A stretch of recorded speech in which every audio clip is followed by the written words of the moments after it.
Hi hello എല്ലാവർക്കും നമസ്കാരം. Like and ലൈവിലെ എല്ലാ പ്രേക്ഷകർക്കും പുതിയൊരു എപ്പിസോഡിലേക്ക് സ്വാഗതം. ഇന്നത്തെ എപ്പിസോഡ് എന്ന് പറയുന്നത് സീരിയലിൽ നിന്നും വ്യത്യസ്തമായിട്ട് സിനിമയിലോട്ട് ഞാനൊന്ന് കയറിയിരിക്കുകയാണ്.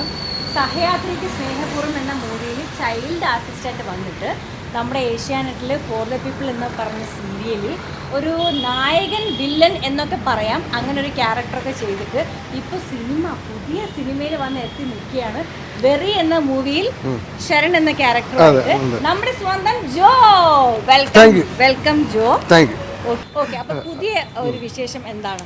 പുതിയ സിനിമയുടെ പേര് വെറി എന്നാണ്. എല്ലാവർക്കും ഓഡിയൻസ് ഒക്കെ നല്ല റെസ്പോൺസ് ആണ്. ഒരു സൈക്കോളജിക്കൽ ത്രില്ലർ മൂവി ജേണറിൽ പെടുന്ന ഒരു പടമാണ്. പിന്നെ ഓൾമോസ്റ്റ് ഇപ്പോൾ എല്ലാ തിയേറ്ററിലും റെസ്പോൺസ് വരുന്നത് നല്ല പോസിറ്റീവ് റെസ്പോൺസ് ആണ്. എക്സ്പീരിയൻസ് വളരെ റിയലിസ്റ്റിക് ആയിട്ടാണ് കൂടുതൽ നമ്മൾ എടുത്തിരിക്കുന്നത്. പിന്നെ ഇതിൽ ഞാൻ മാത്രമേ ഉള്ളൊരു അഭിനയിച്ച എക്സ്പീരിയൻസ് ഉള്ള ആൾ, ബാക്കി എല്ലാ ആൾക്കാരും പുതിയ ആൾക്കാരാണ്. പക്ഷേ ഫ്രെയിമിൽ അവരൊക്കെ നന്നായിട്ട് തന്നെയാണ് അവർ പെർഫോം ചെയ്തിരിക്കുന്നത്. ഒരു എന്താ പുതിയ ഒരാളെന്നുള്ള നിലയ്ക്കല്ലാതെ വെൽ എക്സ്പീരിയൻസ്ഡ് ആയിട്ടുള്ള നമ്മളെപ്പോലും ചില സമയത്തൊക്കെ ഞെട്ടിക്കുന്ന രീതിയിലുള്ള. അതെ അതെ അതെ ട്രെയിനിങ് ഉണ്ടായിരുന്നു, ഒരു ക്യാമ്പ് പോലെ ഉണ്ടായിരുന്നു. അത് കഴിഞ്ഞ് ഓൾമോസ്റ്റ് നമ്മൾ ഷൂട്ടിലോട്ട് കടന്നു. പക്ഷെ അവര് ഷൂട്ട് തുടങ്ങി വെൽ എക്സ്പീരിയൻസ്ഡ് ആയിട്ടുള്ള ആർട്ടിസ്റ്റുകളെ ഒരു ട്രെയിനിങ്, ജസ്റ്റ് ഒരു പെർഫോമിംഗ് ട്രെയിനിങ് പോലെ പറഞ്ഞു കൊടുക്കും. അതെ, പിന്നെ അതിന്റെ ക്യാമറയുടെ പൊസിഷനും കാര്യങ്ങളും ഒക്കെ അതെ പറഞ്ഞു കൊടുക്കും. അതൊരു 2 ദിവസത്തോളം അവർ ട്രെയിൻ ചെയ്തായിരുന്നു. അറിയില്ല പിന്നെ ഈ ചെയ്യാലോ, നീ കിടക്കല്ലേ സമയം.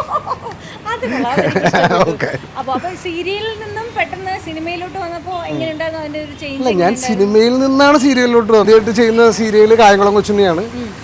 അതിന്റെ ക്യാരക്ടർ രാമൻകുട്ടി എന്ന് പറഞ്ഞ ക്യാരക്ടർ പിന്നെ വലുതായി കഴിഞ്ഞപ്പോൾ നമ്മളൊക്കെ മാറ്റി മണിക്കൂട്ടം വന്നതിന് ശേഷം. പിന്നെ അതിനുശേഷം ഞാൻ സീരിയൽ ചെയ്യുന്നത് നമ്മുടെ ഫോർ ദ പീപ്പിൾ ആണ്. സീരിയൽസ് അങ്ങനെ കുറവാണ് ചെയ്യല്, സിനിമകൾ തന്നെയാണ് മെയിൻ കോൺസെൻട്രേറ്റ് ചെയ്യുന്നത്. അതെ അതെ അതെ നന്ദു എന്നായിരുന്നു ക്യാരക്ടറിന്റെ പേര്. നമ്മുടെ അതെ ചെറിയൊരു ട്രാക്കുള്ള ഒരു സാധനം. അതെ അതെ അതെ ഡ്രംസ് അല്ല, ഞാൻ ഗായകനായിരുന്നു, സിംഗറായിരുന്നു. അതിന്റെ ബാക്കിയുള്ള ടീമാണ് ഇൻസ്ട്രുമെന്റ്സ്, ഞാൻ സിംഗറായിരുന്നു. ഹീര കോളേജ്. അതെ അതെ അതെ ലൊക്കേഷൻ ഫുള്ള് ട്രിവാൻഡ്രം തന്നെയായിരുന്നു. എടുത്തു പറഞ്ഞു ഞാൻ മാത്രമേ അഭിനയിച്ചിട്ടുള്ളൂ, ബാക്കിയുള്ളവരും ആരും എല്ലാം പുതിയ ആൾക്കാരെന്ന് പറഞ്ഞു. അപ്പൊ ആ ഒരു ജാട കാണിച്ചോ ലൊക്കേഷൻ? ഇല്ല, ഞാൻ ഭയങ്കര ഇപ്പൊ ഞാൻ അവിടെ ലൊക്കേഷനിൽ വന്നപ്പോ ജാട കാണിച്ചോ? നമ്മളെല്ലാവരും ഒരു നമ്മൾ പഠിച്ച സ്കൂൾ പോലെ തന്നെയല്ലേ എല്ലാവരും. അത് ശരിയാണ് കേട്ടോ. നമ്മളിപ്പോ ഫോർ ദ പീപ്പിൾ ഷൂട്ട് ചെയ്യുന്ന സമയത്ത് ഇപ്പം ഇത്രയും ആർട്ടിസ്റ്റുകൾ കണ്ടപ്പോൾ എനിക്ക് ആരെയും അറിയത്തില്ലായിരുന്നു. ഞാൻ എന്നാൽ ഫോർ ദ പീപ്പിളിന് മുന്നേ കുറേ വർഷങ്ങൾക്ക് മുന്നേ ഞാൻ അഭിനയം സ്റ്റാർട്ട് ചെയ്തിട്ടുണ്ടായിരുന്നു. ജോയിൻ എനിക്ക് കണ്ടപ്പോൾ തന്നെ ഞാൻ പറഞ്ഞു, ഈ ചെക്കൻ എവിടെ കണ്ടിട്ടുണ്ടല്ലോ, ഇവൻ പണ്ട് മുമ്പ് എന്തോ ചൈൽഡ് ആർട്ടിസ്റ്റായിട്ട് അഭിനയിച്ചിട്ടുണ്ടല്ലോ. അവൻ അതിന്റെ ഒരു ജാടയും കാണിച്ചിട്ടില്ല. പിന്നെ നമ്മൾ ശരിക്കും പഴയ കോളേജ് സെറ്റപ്പിൽ വയസ്സും ഏജും കാര്യങ്ങളൊന്നും നോക്കാതെ നമ്മൾ ഭയങ്കര എല്ലാവരും ഒരേ വൈബിലായിരുന്നു. അപ്പൊ എങ്ങനെയായിരുന്നു എന്റെ ഡയറക്ടറൊക്കെ? ആരായിരുന്നു ഡയറക്ടർ? പുതിയ ആളാണ്, ഷാൻ എന്ന് പറഞ്ഞിട്ട്. ഷാൻ ഓൾറെഡി അസോസിയേറ്റ് ആയിട്ട് വർക്ക് ചെയ്ത് പുള്ളിയുടെ ഫസ്റ്റ് പടമാണ്. പ്രൊഡക്ഷൻ സൈഡ് നോക്കി കഴിഞ്ഞാൽ സുല്ലേട്ടൻ്റെയും ഫസ്റ്റ് പടമാണ്. പിന്നെ ക്യാമറമാൻ വെൽ എക്സ്പീരിയൻസ്ഡ് ആയിട്ടുള്ള ക്യാമറമാനാണ്, പല രീതിയിലും കഴിവ് തെളിയിച്ചൊരു ക്യാമറമാനാണ്. സജീം പൂവച്ചൽ എന്നാണ് അദ്ദേഹത്തിൻ്റെ റിലീസ് ചെയ്യുന്ന ആദ്യത്തെ സിനിമയാണ്. ഞാനോ? ഞാൻ ഏകദേശം ഇപ്പോൾ ഒരു 50ാമത്തെ പടമായി വെറി എന്ന് വെക്കാം. 50. Serial 4-5 serials. സീരിയലിലോട്ട് നമ്മൾ ക്യാരക്ടർ നോക്കി അങ്ങനെ അങ്ങ് ചെയ്യുന്നു, അത്ര തന്നെ. ഫോർ ദ പീപ്പിൾ മൂവീസ് കുറേ ചെയ്തു. സീരിയൽസ് ഞാൻ ചെയ്തത് ഫോർ ദ പീപ്പിൾ കഴിഞ്ഞ് അമ്മയറിയാതെ, പിന്നെ ഏതോ ജന്മകൽപ്പന. അതിൽ ഹീറോ മാറി കഴിഞ്ഞ് കഴിഞ്ഞപ്പോൾ അത് മാച്ച് ചെയ്യാൻ വേണ്ടിയിട്ടുള്ള ക്യാരക്ടർ. അല്ല, പിന്നെ അടുത്ത ക്യാരക്ടർ വന്നായിരുന്നു. പക്ഷെ പിന്നെ നമ്മൾ ആ കണ്ടിന്യൂ ചെയ്ത് സീരിയലിൽ പോയി കഴിഞ്ഞാൽ സിനിമയിൽ നിന്ന് നമുക്ക് വലിയ പ്രോപ്പർ പ്രശ്നങ്ങൾ വരും. അപ്പൊ അത് കാരണം കുറച്ച് ഗ്യാപ്പ് ഇടും. പിന്നെ അല്ല, അതെന്താന്ന് വെച്ച് കഴിഞ്ഞാല് സീരിയൽ ചെയ്യുമ്പോൾ സിനിമക്കാർക്ക് വിളിക്കാൻ ഭയങ്കര ബുദ്ധിമുട്ടാണ്. അതെന്താന്ന് വെച്ചാല് ഡേറ്റും പ്രോബ്ലം. ഇപ്പൊ നമുക്കിപ്പോ അറിയാമല്ലോ, സുമിക്ക് അറിയാമല്ലോ, ഒരു ഷെഡ്യൂൾ, ഒരു മാസം ഷെഡ്യൂൾ വെച്ച് കഴിഞ്ഞാൽ നമുക്ക് 1 to 20 വരെ വർക്കായിരിക്കുള്ളൂ. അപ്പൊ അതിന്റെ ഇടയിൽ നമുക്ക് സിനിമ ഷൂട്ടിന് പോകാൻ പറ്റത്തില്ല. അപ്പം അതുകൊണ്ട് പലരും വിളിക്കാൻ പറയും അത് അവൻ സീരിയൽ വർക്ക് ചെയ്തുകൊണ്ടിരിക്കുക ഡേറ്റ് കിട്ടാൻ വേണ്ടി. ഈ സിനിമയിലെ അഭിനയവും നമ്മുടെ സീരിയലിലെ അഭിനയവും തമ്മിൽ ഭയങ്കര വ്യത്യാസമുണ്ട്. നമ്മുടെ സീരിയലില് ഒരു എന്തെങ്കിലും ഒരു നെഗറ്റീവ് സംഭവം വന്നു കഴിഞ്ഞാൽ നമ്മൾ പിന്നെ കുറെ സമയം ബ്രീത്തൊക്കെ എടുത്തിട്ട് ഇങ്ങനെ ലുക്ക് ഉണ്ട്. അതായത് ഒരു മീറ്ററിന്റെ റേഞ്ച് ആണ്. സിനിമയിൽ കുറച്ചും കൂടെ റിയലിസ്റ്റിക് ആയിട്ട് ചെയ്ത് കഴിഞ്ഞാൽ അത് വർക്കൗട്ട് ആവുള്ളൂ. സീരിയൽ നമ്മൾ കുറച്ചും കൂടെ ഹൈയിൽ ചെയ്താൽ ഫാമിലി ഓഡിയൻസിലോട്ട് അങ്ങ് എത്തുള്ളൂ. ചേഞ്ച് ഓവർ നമുക്കിപ്പോൾ രണ്ടും വർക്ക് ചെയ്തുകൊണ്ട് ഏകദേശം അതിന്റെ രണ്ടിന്റെ മീറ്റർ അറിയാം. ഡബിങ് ഞാൻ തന്നെയാണ് ഓൾമോസ്റ്റ് എല്ലാം. പിന്നെ അങ്ങനെ ഒട്ടും ഒഴിവാക്കാൻ പറ്റാത്ത സാഹചര്യത്തിൽ മാത്രമേ വേറെ ആർക്കും ഡബ് ചെയ്യിക്കാറുള്ളൂ. ഫുള്ള് ട്രിവാൻഡ്രം തന്നെയായിരുന്നു. ഓൾമോസ്റ്റ് ട്രിവാൻഡ്രം ടൗണും പിന്നെ കുറച്ച് ഉള്ള ഏരിയാസ് ഒക്കെയാണ് നമ്മൾ കവർ ചെയ്തത്. അപ്പം കഥയ്ക്ക് അനുയോജ്യമായ സ്ഥലം. ഓഡിയൻസ് നമ്മൾ ഷൂട്ട് ഭയങ്കര എന്താ പറയുക, കുറച്ച് ചെറിയ ഒതുങ്ങിയ സ്ഥലങ്ങളിലാണ് ഷൂട്ട് ചെയ്യണത്. കാരണം ക്രൗഡ് കുറവായിരുന്നു. അതായത് പറഞ്ഞത് മെയിൻ വില്ലേജ് ഏരിയ ആണ് കൂടുതൽ കോൺസെൻട്രേറ്റ് ചെയ്തത്. ടൗൺ ഏരിയ കുറവായിരുന്നു. എല്ലാവരും പുതിയ ആൾക്കാർ, മലയാളികളാണ് എല്ലാവരും. അവരൊക്കെ ജോയിനെ കണ്ടപ്പോൾ എങ്ങനെയായിരുന്നു? ജോയിനെ പറയാൻ എല്ലാവർക്കും ജോയിനെ അറിയാം. ജോയിനെ എല്ലാവർക്കും കുറെ കുഞ്ഞിലേ മുതൽ അഭിനയിച്ച് വന്നത് കൊണ്ട് എല്ലാവർക്കും, കൊച്ചു പിള്ളേർക്ക് വരെ ജോയിനെ അറിയാം. അപ്പൊ ഈ പുതിയ ആർട്ടിസ്റ്റുകൾ വരുമ്പോൾ അയ്യോ ഈ പയ്യനെ എനിക്കറിയാം. അല്ല, ആദ്യമൊക്കെ ഒന്ന് പേടിച്ചായിരുന്നു. പിന്നെ ഞാൻ ഈ പറഞ്ഞ പോലെ എല്ലാവരും എങ്ങനെ ആ ഒരു ഓളത്തിന് ഒഴുകി പോകും. അല്ല, കാരണം നമുക്കൊരു നമ്മളങ്ങനെ വെയിറ്റ് കാണിച്ചിരുന്നു കഴിഞ്ഞാൽ നമുക്ക് ഓപ്പോസിറ്റ് നിൽക്കുന്ന ആള് ഡള്ളായി പോകും.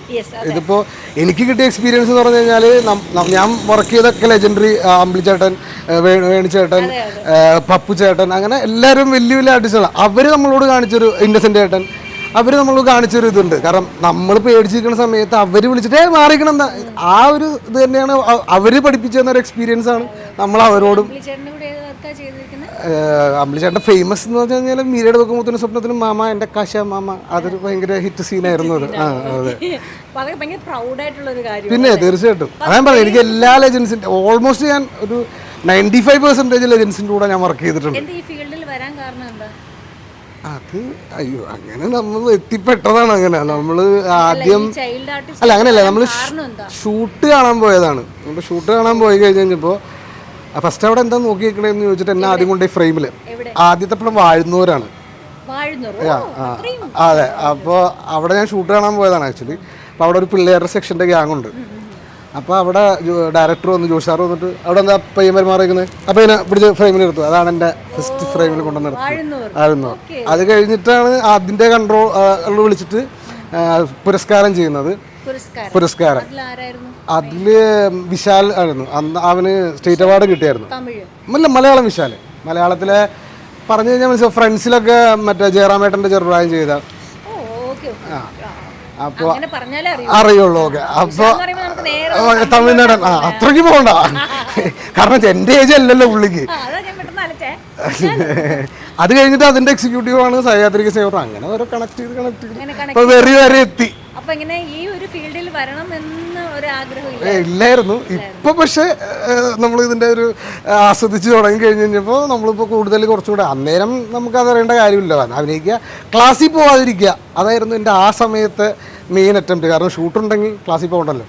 അപ്പോൾ ലീവാണല്ലോ. അപ്പോൾ ഇത് കൊള്ളാം ഡാഡി, ഇന്ന് ഷൂട്ടൊന്നുമില്ലേ എന്ന് ഞാൻ അങ്ങോട്ട് ചോദിക്കും. പക്ഷെ ഇപ്പോൾ സീരിയസ് ആയിട്ടാണ് കാണുന്നത്. പിന്നെ ബിസിനസ് ഉണ്ട്, ഫാമിലി ബിസിനസ് ഉണ്ട്. അത് ചെറുതായിട്ട് നോക്കി നടത്തുന്നു. ഞാൻ കല്യാണം കഴിച്ചിട്ടില്ല. Okay okay okay. ദുഃഖമൊന്നുമില്ല. ഇല്ല ദുഃഖമൊന്നുമില്ല. ഇല്ല ദുഃഖമൊന്നുമില്ല. സന്തോഷമായിട്ട് പോകുന്നിടത്തോളം പോട്ടെ. നമുക്ക് ഇങ്ങനെ ഒരാളെ കണ്ടുമുട്ടുമ്പോൾ നമ്മൾ കല്യാണം കഴിക്കും. Family okay. അമ്മ ഹൗസ് വൈഫാണ്. പിന്നെ ബ്രദർ വർക്ക് ചെയ്യുന്നു. റീസെന്റ് 2 വർഷമായി ഇപ്പോൾ. അതെ അതെ അതെ അതെ അതെ. ചേട്ടനല്ല, അനിയന. കുഴപ്പമില്ല.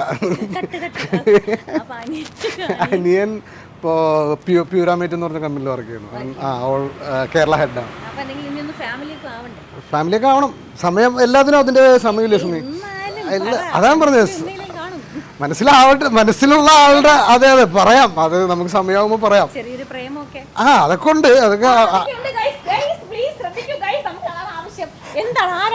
അല്ല, അത് പറയാം. അത് നമുക്ക് ഒഫീഷ്യലി അനൗൺസ് ചെയ്യുന്നതല്ലേ നല്ലത്. അല്ല നിന്റെ ചാനലിൽ തന്നെ നമുക്ക് ഒഫീഷ്യലി അനൗൺസ് ചെയ്യാം പിന്നെ ഒരു അവസരത്തിൽ. ഇതെല്ലാം സ്ഥിരം ഒരു നമ്മുടെ സിനിമയിലെ നായകന്മാർ പറയുന്ന ഒരു സ്ഥിരം ഡയലോഗാണ്. എനിക്കൊരു ഒരു ലൈനൊക്കെ ഉണ്ട്, പക്ഷെ എനിക്ക് ഇപ്പോൾ പറയാൻ പറ്റത്തില്ല എന്നുള്ളത്. അതെ, എന്നോട് തന്നെ അതാ ഞാൻ പറഞ്ഞത്. ഞാനിത് നമുക്ക് നിന്റെ ചാനലിൽ തന്നെ ഒഫീഷ്യലായിട്ട് കൺഫർമേഷൻ ആവുമ്പോൾ അനൗൺസ് ചെയ്യാം. ജോബ് ബുക്ക്ഡ് ആണ് ഗൈസ്, ആരും വരണ്ട, ഈ എപ്പിസോഡ് കണ്ടിട്ട് ആരും വരണ്ട. ഓക്കെ, കുട്ടി എന്താ ചെയ്യുന്നത്? കുട്ടി പുറത്താണ്. പുറത്ത് ആരുടെ? എന്റെ പുറത്താണ്. നിങ്ങൾ എവിടെ കണ്ടുമുട്ടിയത് അതൊക്കെ പറയാലോ. അയ്യോ, അതാ പറഞ്ഞ ഒഫീഷ്യലി നമുക്കത് ക്ലാരിഫൈ ചെയ്തിട്ട് നമുക്ക് പറയാം. വീട്ടുകാരൊക്കെ ആയിട്ട് സംസാരിച്ചിട്ട് നമുക്ക് പറയാം. വീട്ടിൽ പറഞ്ഞു ഇല്ല. അപ്പൊ എല്ലാം പൊളിഞ്ഞു. വീട്ടിൽ എപ്പിസോഡോടെ എല്ലാം പൊളിഞ്ഞിരിക്കുന്നു ഗൈസ്. ചുമ്മാണ് കേട്ടോ. ഓക്കെ, അപ്പൊ ഇനി എന്താണ് അടുത്ത ഫ്യൂച്ചർ പ്ലാൻ? എന്താണ് ഈ ഒരു ഫിലിം കഴിഞ്ഞിട്ട് അടുത്ത എന്തെങ്കിലും? ഇപ്പൊ ഞാനിപ്പോ ഒരു സിനിമ ചെയ്തുകൊണ്ടിരിക്കുന്നു, ശ്രീനാഥ് ഭാസിയുടെ. ടൈറ്റിൽ ആയിട്ടില്ല. പിന്നെ അവരുടെ റിലീസ് ചെയ്യാനുണ്ട്, അപ്പസ്തോലന്മാരുടെ പ്രവൃത്തി, ശ്രീനാഥ് ഭാസിയുടെ. പിന്നെ 20-ാം തീയതി ഒരു ഷൂട്ട് തുടങ്ങുന്നുണ്ട്. അങ്ങനെ കുഴപ്പമില്ലാതൊക്കെ പോകും. അതിൽ നായകൻ ചാക്കോച്ചനാണ്. അത് ഞങ്ങൾ അത്രയും സഹയാത്രിക കഴിഞ്ഞിട്ട് ഇപ്പോഴാണ് വർക്ക് ചെയ്യുന്നത്. പിന്നെ അസോസിയേഷൻ മീറ്റിങ്ങിന് കാണുന്നതല്ലാതെ ഇപ്പോഴാണ് മെയിൻ കൂടെ അഭിനയിക്കുന്നത്. ഗ്യാപ്പ് വന്നു. പിന്നെ ഈ പറഞ്ഞ പോലെ സ്റ്റഡീസിന്റെ പരിപാടിയൊക്കെ ആയിട്ട്. അതെ.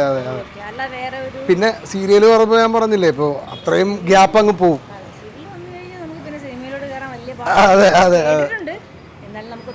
പറ്റില്ല. അതെ റിലീസ് ചെയ്യാനുള്ളത് അപ്പസ്തോലന്മാരുടെ പ്രവൃത്തിയാണ് സ്റ്റേ ചെയ്യുന്നത്. Activities travelling. എപ്പോഴും നമുക്ക് ഷൂട്ട് ഉണ്ടാവില്ല. ഇല്ല, ട്രാവലിംഗ് ചെയ്യും സിംഗിൾ ആയിട്ട്. പിന്നെ ഭയങ്കര ഹാപ്പിയാണ്. അത് പുറത്തല്ലേ, ഇപ്പൊ നാട്ടിലില്ലല്ലോ. അങ്ങോട്ട് പോവാലോ, ഇനി സമയമുണ്ടല്ലോ. ഇതിപ്പോ ഇവള് മുഴുവൻ ചോദിച്ച എല്ലാം കംപ്ലീറ്റ് ചിരണ്ടി എടുക്കുക. അതാ ഞാൻ പറഞ്ഞത്, നമുക്ക് ഒഫീഷ്യലി നമുക്ക് അനൗൺസ് ചെയ്യുമ്പോ ഉണ്ടാവാന്ന് വിചാരിക്കാം. ഉണ്ടാവും വിചാരിക്കുന്നു.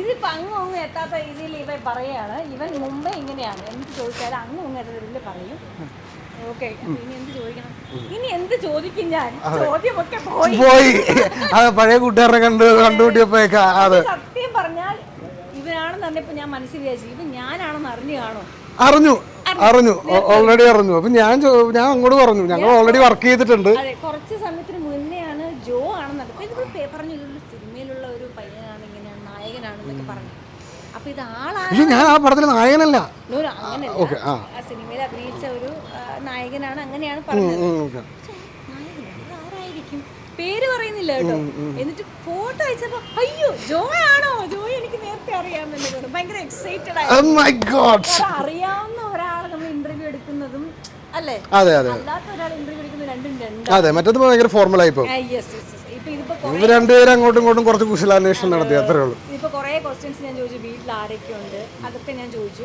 അതൊക്കെ ഒരു വേണ്ടാത്തൊരു ക്വസ്റ്റ്യൻസ് ആണ്, എനിക്കെല്ലാം അറിയാവുന്നതുകൊണ്ട്. അപ്പോൾ ഇനിയിപ്പോൾ എന്താണ് ഫ്യൂച്ചർ പ്ലാൻസ്? എന്തൊക്കെയാണ് ഫ്യൂച്ചർ പ്ലാൻ? സിനിമ തന്നെയാണ്. പിന്നെ എൻ്റെ സൈഡിൽ കൂടെ ബിസിനസ് കൊണ്ടുപോകണം.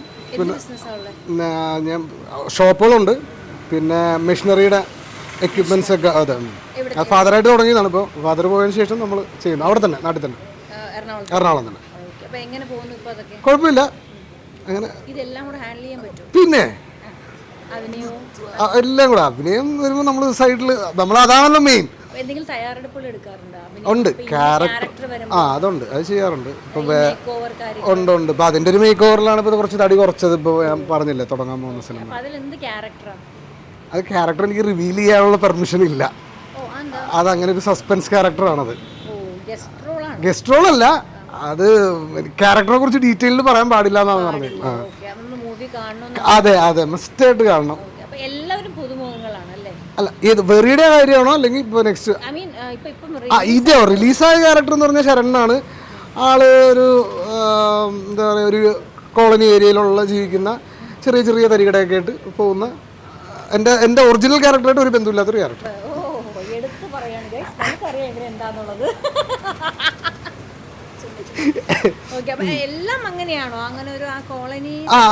അതിലൊരു എന്താ പറയുക, ഒരു മർഡർ നടക്കുന്നു. അപ്പോൾ അതിൻ്റെ ഒരു ഇൻവെസ്റ്റിഗേഷനും പിന്നെ അതിലൊരു സൈക്കോ വരുന്നു. അപ്പോൾ ഞാൻ ഈ കഥ മുഴുവൻ പറഞ്ഞു കഴിഞ്ഞാൽ അപ്പോൾ അതിനെ ബേസ് ചെയ്തിട്ടുള്ള ഒരു സ്റ്റോറിയാണ്. ഇൻവെസ്റ്റിഗേഷനാണ് മെയിൻലി. ത്രില്ലർ മൂവിയാണ്. Fully through out thrilling, enjoy ചെയ്തിട്ട്. പിന്നെ ഓൾമോസ്റ്റ് എല്ലാ മൂവീസും കാണാറുണ്ട്. പിന്നെ മിസ്സായി പോകുന്നത് OTT-ലും കാണും. ഞാൻ അങ്ങനെ ഒരു പടവും മിസ്സാക്കാറില്ല. എന്തെങ്കിലും ആരെങ്കിലും ഇങ്ങനെ ഒരു ക്യാരക്ടർ കാണുമ്പോൾ എന്ത് ഭംഗിയായിട്ടാണ് ചെയ്യുന്നത്. ഇപ്പോൾ ഞാനിപ്പോൾ ഫോർ എക്സാമ്പിൾ ഇപ്പോൾ ഞാൻ വിക്രം എന്ന് പറയുന്നത് ഭയങ്കര ചേഞ്ച് ഓവറും മേക്ക് ഓവറൊക്കെ കൊണ്ടുവരുന്ന ഒരു ആർട്ടിസ്റ്റാണ്. എനിക്ക് ഭയങ്കര ഇഷ്ടമാണ് വിക്രമിന്. അതുപോലെ ആരെങ്കിലും ഒരു റോൾ മോഡലായിട്ട് അങ്ങനെ മമ്മൂക്കയുടെ മൂവി ചെയ്തേ? മമ്മൂക്കയുടെ ഞാൻ 5 സൂപ്പർ ഹിറ്റുകൾ ചെയ്തിട്ടുണ്ട്. ഒന്ന് ക്രോണിക് ബാച്ചിലർ, ഫാൻറ്റം, രാക്ഷസ രാജാവ്, പോക്കിരിരാജ, ഭാസ്കർ ദ ലാസ്റ്റ്. കണ്ടോ, എല്ലാ ഹിറ്റ് മൂവിയാണ്. അപ്പോൾ എന്താ എക്സ്പീരിയൻസ് മമ്മൂക്കയായിട്ടുള്ള? എന്താ എക്സ്പീരിയൻസ്? മമ്മൂക്ക എല്ലാവരും ആദ്യമൊക്കെ എന്താ പറയുക, ആൾക്കാർ പറയുമല്ലോ ഭയങ്കര ജാട ഒന്നുമില്ല. അതെ, അല്ല പുള്ളി എന്താ പറയുക, ആദ്യം ഒരു ഡിസ്റ്റൻസ് ഇടും എല്ലാവരുടെ അടുത്തും. അതായത് പുള്ളി അയാൾ അടുപ്പിക്കാൻ പറ്റുന്ന ആളാണോ അല്ലെങ്കിൽ അയാൾ പ്രശ്നക്കാരനാണോ എന്നുള്ളൊരു ഗ്യാപ്പ് ഇടുന്നതാണ്. പക്ഷെ അത് ഫ്രണ്ട്ലി ആയി കഴിഞ്ഞ് ഇന്ന ആൾ ഓക്കെ ആണെങ്കിൽ ഭയങ്കര കമ്പനിയാണ് പുള്ളി. ഭയങ്കര നമ്മൾ കംഫർട്ട് സോണിൽ വരുത്തും പുള്ളി.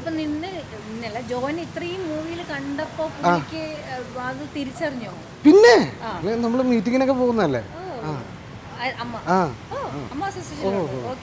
അപ്പൊ എന്തായിരുന്നു ആ ഒരു പുള്ളിക്കാരെ ഇങ്ങനെ തിരിച്ചറിയുമ്പോ നമുക്ക് ഫസ്റ്റ് ചെയ്യുന്ന മൂവിയിൽ നമ്മള് മമ്മൂക്ക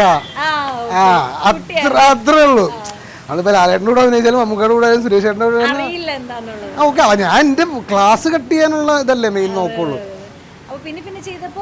അല്ല പിന്നെ വലുതായപ്പോഴാണ് നമുക്കതിൻ്റെ ഇവരുടെയൊക്കെ കൂടെ ആണല്ലോ വർക്ക്. ശരിക്കും നമുക്ക് കിട്ടുന്ന ഒരു റെസ്പോൺസ് എന്ന് പറഞ്ഞാൽ ഇവരുടെ കൂടെ ചെയ്തതിൻ്റെ ഒരു ക്രെഡിബിലിറ്റിയാണ് നമുക്കത്.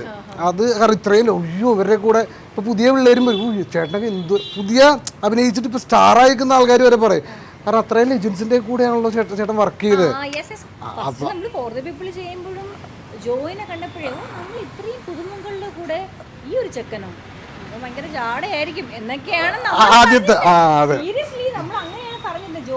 ജോ എന്ന് പറയുന്ന ഒരാളുണ്ടെന്ന് പറഞ്ഞപ്പോൾ നമ്മളിങ്ങനെ വിചാരിച്ചു ഭയങ്കര ജാടയായിരിക്കും, സിനിമയിലൊക്കെ അഭിനയിച്ചിട്ടുള്ളതല്ലേ, നമ്മളൊക്കെ എല്ലാം പുതിയ ആൾക്കാരായിരുന്നേ. അപ്പൊ ഇതിനെ കണ്ടപ്പോഴേ എന്നിട്ട് പിന്നെ അതിന് ശേഷം എന്ത് തോന്നി അതും കൂടെ പറയണം ഗൈസ്. അല്ലെങ്കിൽ അങ്ങനെ ആയിരുന്നു കേട്ടോ. ഇപ്പോഴും അങ്ങനെയാണ്. അതെ, മമ്മൂക്കയാണ് റോൾ മോഡൽ. ലാലേട്ടനുമാണ്. ലാലേട്ടൻ രണ്ടുപേരും എന്താ പറയാ, ഇതൊരു കമ്പാരിസന്റെ ആവശ്യമില്ല. രണ്ടുപേരും നമ്മുടെ മലയാള സിനിമയുടെ പില്ലേഴ്സാണ്. അപ്പൊ എനിക്ക് കൂടുതൽ അഭിനയിച്ചോണ്ട് ലാലേട്ടൻ്റെ കൂടെ കുറച്ച് പടങ്ങൾ ചെയ്തിട്ടുള്ളൂ. അപ്പോൾ ഇച്ചിരി അറ്റാച്ച്മെന്റ് അങ്ങോട്ടുള്ളതുകൊണ്ട് ലാലേട്ടൻ കാണ്ടഹാർ ചെയ്തു, പിന്നെ ഉന്നതങ്ങളിൽ എന്ന് പറഞ്ഞ പടം ചെയ്തു. കാണ്ടഹാർ അങ്ങനെ അത്ര ഓടിയില്ല. അതെ അതെ അതെ തീർച്ചയായിട്ടും. അതെ തീർച്ചയായിട്ടും. അതെ. അപ്പൊ ഇനിയിപ്പോ ആരുടെ കൂടെ ചെയ്യണം എന്നാണ് ഒരു ആഗ്രഹം ഉണ്ടാവും? കമൽഹാസൻ.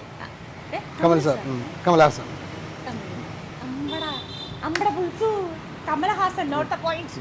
അപ്പൊ ലാലേട്ടൻ കഴിഞ്ഞു, മമ്മൂക്ക കഴിഞ്ഞു, ഇനി കമൽഹാസന്റെ കൂടെ തമിഴിലും ആവാമല്ലോ കുറച്ച് പിടി.